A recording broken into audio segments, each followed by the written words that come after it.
बड़े घर की चौखट ऊंची थी, दीवारें मजबूत थीं और परंपराएं उससे भी ज्यादा भारी।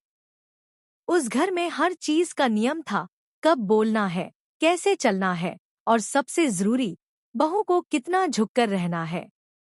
उसी बड़े घर में आई थी छोटी बहू, जिसे सब प्यार से नहीं बल्कि हैरानी और शक की नजर से देखते थे। वह पढ़ी लिखी थी, संवेदनशील थी और सबसे अलग बात यह थी कि उसके मन में डर के साथ साथ सच्चाई भी थी। उसका नाम था पारो।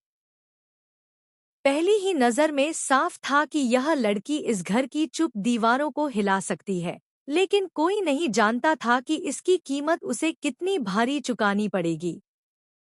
पोल्टू, यानी परिवार का सबसे सरल दिल वाला बेटा, पारो को पहली बार देखकर ही समझ गया था कि वह बाकी सबसे अलग है। न वह दिखावे में विश्वास करती थी, न ही झूठी विनम्रता में। पोल्टू का प्यार धीरे धीरे परवान चढ़ा, लेकिन बड़े घर में प्यार को कभी आसान नहीं माना जाता। हर कदम पर सवाल थे, हर मुस्कान पर शक। फिर भी पोल्टू और पारो का रिश्ता चुपचाप गहराता गया। वे जानते थे कि अगर यह प्यार खुलकर सामने आया तो तूफान आएगा, लेकिन फिर भी वे पीछे नहीं हटे। कहानी में असली मोड़ तब आया जब अहाना और दुर्गा के रिश्ते पर संकट के बादल छा गए। अहाना, जो हमेशा परिवार को जोड़कर रखना चाहती थी, पहली बार टूटती हुई दिखाई दी। दुर्गा, जो बाहर से कठोर लेकिन अंदर से बेहद भावुक थी, अपने अतीत के दर्द से लड़ रही थी। दोनों के बीच गलतफहमियां बढ़ने लगी। बड़े घर में खुशियों की जगह सन्नाटा फैल गया।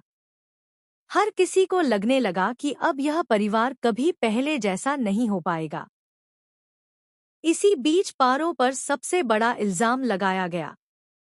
कहा गया कि वह घर को तोड़ रही है, रिश्तों में जहर घोल रही है। किसी ने उसकी सच्चाई जानने की कोशिश नहीं की।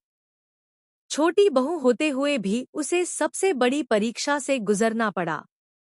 एक ऐसा पल आया जब पारो ने घर छोड़ने का फैसला कर लिया।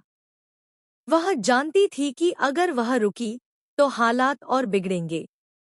यह वही पल था जहां कहानी ने सबसे ज्यादा भावनात्मक मोड़ लिया। पोल्टू की आंखों में आंसू थे, लेकिन वह अपनी मां और परिवार के सामने खड़ा नहीं हो पा रहा था। उसका दिल टूट रहा था, लेकिन आवाज नहीं निकल रही थी। 20 जनवरी की वह रात भारी थी।